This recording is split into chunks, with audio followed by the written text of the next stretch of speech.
This is LBC from Global, leading Britain's conversation with James O'Brien.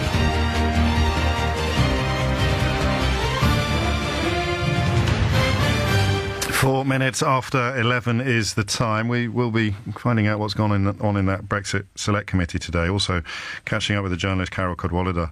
Tomorrow is the plan. Carol, of course, has led the field in unveiling the links between Arron Banks and the Russian administration. Links which he had previously denied. For the record, I've never met the Russian ambassador, and as I say that live on LBC, I know that there is no prospect whatsoever of a photograph turning up on social media of me shaking hands with the Russian ambassador. Sadly, I'm not sure that everybody on the presenting roster at LBC can say that with such confidence. Some of them can say on air, I have never met the Russian ambassador, and then lo and behold, there's a picture of them shaking hands with the Russian ambassador. I'll leave you to decide, knowing what you know about the relative honesty and integrity of my colleagues here, who that could possibly be. Any thoughts? I mean, who would be that barefaced? Good grief. Every single one of you got it right. 5 minutes after 11 is the time. Back to Brexit. Michael is in Newcastle. Michael, what would you like to say? Hello, James. Hello, First Michael. time caller, mate. Be gentle with me. Of course I will, mate. Of course I will. I'm coming at this from a different point of view. I voted to leave, personally, Yes. 2 years ago. And oh my God, what a mistake that was. Mm. When did the penny drop? Oh, about a year ago, when there's been no movement on what we're supposed to be doing, and it's just sound bites and obfuscation, and it's just This is the psychologically fascinating process, isn't it? Because I guess, would it be fair to say that although you voted to leave, you didn't have a massive emotional investment in it? It wasn't because I try to understand some of the people around me, and I see if you've spent 30 years believing something and then it turns out not to be true, it's very, very hard to do what you've done and just sort of do the U-turn, do the reverse ferret. So you weren't what I would call a very, very passionate leaver. Is that fair? No? Yeah, it wasn't. It's a funny sort of dichotomy, because obviously up in the northeast we've got Nissan, the big car manufacturer. So it was. I was a reluctant leaver, I suppose you would sort of say. It was sort of all the dots. Yeah, the I's weren't dotted, the T's weren't crossed, but these supposedly very clever people. Yeah. It's not happening. Not delivering. The 350 million and all that, I saw that as what you get at a general election. That was a manifesto. Sure. It was never going to be they might have promised it, in quotes.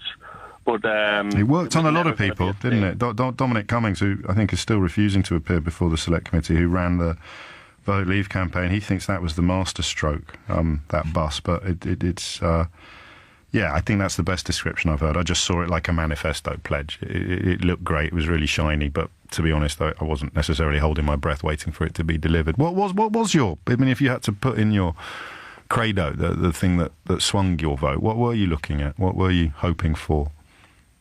I was just hoping for a bit more control. I've sort of been suckered in. I mean, I haven't done...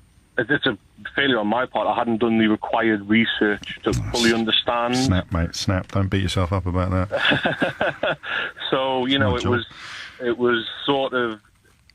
Yeah, it was a few different issues, obviously with some of the scandals that have come out. And it was a sense, what I've learned, and I don't know if this tallies with your experience, and I don't have to try and unravel why I did what I did. I try and unravel why you did what you did. And it's the narrative of enemy. I mean, we laughed at that poor soul in Exmouth talking about conscription and all British kids being made to police German streets or something.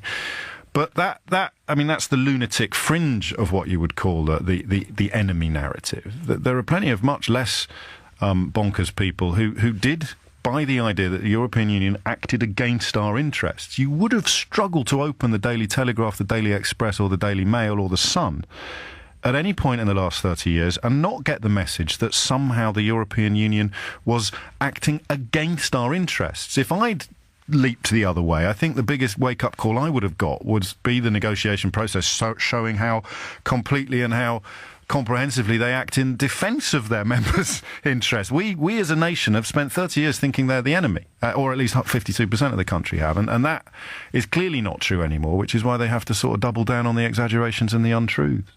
Well, this is it. I mean, people are faced with their reality, and rather than accept that reality and, inform their own opinions, they'll just attack the enemy. That's how you get so much vitriol on your texts. You are the voice of reason, and people don't like the voice of reason. Well, no, because, theoretically, by now, I was supposed to be eating humble pie or having to resign in disgrace in admission of how well everything had gone. And you'd think that all the people who were saying that would have calmed down a bit now. But oddly, the more I get proved right, the angrier they get. That's very psychologically fascinating, Michael. Well, it's funny because it was a few weeks ago, even a month ago, a contributor was saying that because they can't see a way out, the hardcore Brexiters, because there's nothing on the table apart from, well, we'll just leave with no deal, they have to double down on their own insanity. You know what I mean? If there was a route for us to maybe, which there's obviously still, there's the second referendum campaign that kicked off last week. We can always revoke Article 50. It's not beyond the realms of possibility. I think that's what it is. I think people are like rats trapped in a cage, and they're just furiously scrabbling at the floor. And they'd rather have they'd rather take a bite out of an innocent party than actually recognise that they are locked in. Michael, thank you. Better late than never, I suppose. It must be interesting watching things unfold from the position of feeling a tiny, tiny degree of responsibility, a 17 millionth. Degree of responsibility for what you find so hard to contemplate. 0345 606 0973 is the number that you need. Leshmi is in Cardiff. Leshmi, what would you like to say? Oh, hello. Hello. Yeah, how can you sound surprised? You've rung in, you've spoken to Beth, you've been put through, I've said hello, and you sound like you've been taken by surprise, Leshmi. Because it's the first time calling to your show and you make me nervous. Oh, well, that's an outrageous slur. I'm a pussycat of every hue. I'm not. I'm a bit nervous. Go on, all right. Sorry for pouncing on you. What did you want to say? So I wasn't able to vote in Brexit, unfortunately, as for the year that was happening, I was abroad, so I was watching it angrily on BBC World from India, throwing things at my TV. Because had I been in the UK, I would have voted to remain. Yes. But because I work within the NHS, and I firmly believe that if we leave the European Union, the NHS will fall apart. Why? Like, without a doubt, it's going to happen. Because of the bodies, because of the personnel? Yes. Right. Absolutely. Can I just to put on the other hat for a minute, even if lots of doctors and nurses leave, so will lots of patients. So maybe we'll be okay. No, I'm sorry. No, they won't. Okay. Where will the patients leave to? Well, they might go back to their European countries in the same way that the doctors and... No? Okay, so you're seriously telling me that... I don't know that I'd use the word seriously in this exchange, but we have to, Okay, I have to... I'm not you, but I'm supposed to seriously believe that the day we flip over, the government are so effective that every single person who doesn't have a British passport will no longer be in this country. Sorry, not going to happen. No. The next day... And also the bulk of the people who are treated by the NHS are... I'm not foreign national. I'm sorry, I worked 6 months in A&E in a major tertiary hospital. Yeah.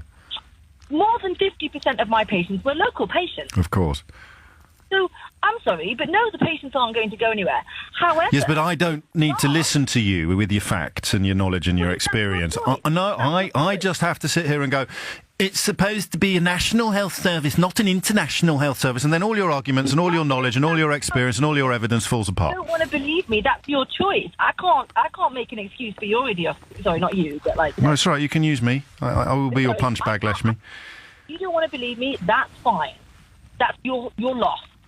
I will be laughing in 5 years' time when the NHS is broken. You won't know. Private. You need help, and you can't afford it. Where are you going to turn as a patient? Who are you going to go to? Say 5 years' time, hypothetically, Brexit has happened. All the foreign doctors, i.e. half of the A&E staff that I worked with and don't have a British passport, have left. Yes. Well, the numbers So in support my you, job- but you know, Project Fear or something. Yeah. Project Fear. do Project Fear in Yes. my job in A&E. Mm. On my shift, out of the 5 doctors that I worked with, 2 of us had a British passport. Yes. And those 2 were the most junior. My senior and his senior and the consultant had a different passport. But now we can train our own. Okay, in 10 years. Mm-hmm. That's how long it takes to get to be a consultant. And I mean a consultant on his first day. Oh, and that's after 6 years of medical. Hang on. Oh, Just pause for a minute. Will you? International Health Okay. Service. We can Right. we can train our own. I you're went to a hospital the other day, and everyone was everyone was foreign. Yeah, I know. They were European. The doctors were all the patients. I don't know. I'm just repeating the sound bites that get texted to me during conversations like this. Okay, well, I would pose the question, who was foreign? The patients? 350 million. We'll have 350 million. Why don't we spend that on the NHS? Well, where is it? Oh, I don't know. Doctor, where's my 350 million? I'll use it. It's down the back of the sofa. It's being delivered by Unicorn. Okay, well, when the unicorn turns up, I will have that money and I will give it to my patient in front of me who needs an MRI right now. But I can't give my patient an MRI because the machine's broken and the hospital haven't got the money to fix it. So instead, I'm going to have to stand here and tell my patient, I'm really sorry, I cannot give you your shoulder MRI. I cannot end or give you a diagnosis for your pain because the hospital's too broke to fix their scanner. Yeah, but when all these EU people who are net contributors to our economy leave, we'll be better off. Why? I don't know. Okay, so neither do I. I don't understand. No, I don't either, but welcome to my world. I have to deal with this stuff every day. I don't understand. I'm a very vocal person. I've never met the Russian ambassador. No, neither have I, but I would want him if I did. I don't know anything about politics. I really dislike it. However, I do know the NHS. I have worked as a A&E doctor for... but what do you know about actually being a doctor, though? Well, I've been a doctor for 10 years. Yeah, but what do you know about being a doctor, though? You don't know what it's like in a hospital, do you? Yes, I do. No, Of you course I don't. do. Project Fear. I'm sorry. Would you like the address of my hospital? I'll be there tomorrow. Don't give it out, because I'll tell you some of these... No, I know. I'm not supposed to. I'm just trying to sorry. I get carried away. Oh dear. Well, can I thank you for the work that you do in A&E, and thank you for the insights and the knowledge and the experience you've shared with us? I don't work in A&E. I've moved on. Oh, okay. I would not work in A&E if you paid me anymore. I did my time. I would never go back there. Sorry. No, nor do you have to, because there'll be lots of people coming up, crossing over from other countries that are coming up to replace you. As you move I don't know of any of them, because whilst I was... Yeah, you've just got to have a bit of faith. You've got to get behind the negotiations and support your country. I would, but what's happening? I don't understand what's happening. Where are the negotiations? Crush the saboteurs? What? Oh, I don't know. Traitors. Neither do I. Traitors. Which traitors? I don't know. You don't supposed to ask me questions when I say the slogans. Sorry. Down with everything. And that sort of stuff. So, what do I... So I just... Okay, fine. Hey, don't know what to do. I got to go, but guess what? What? We got our country back. This is LBC.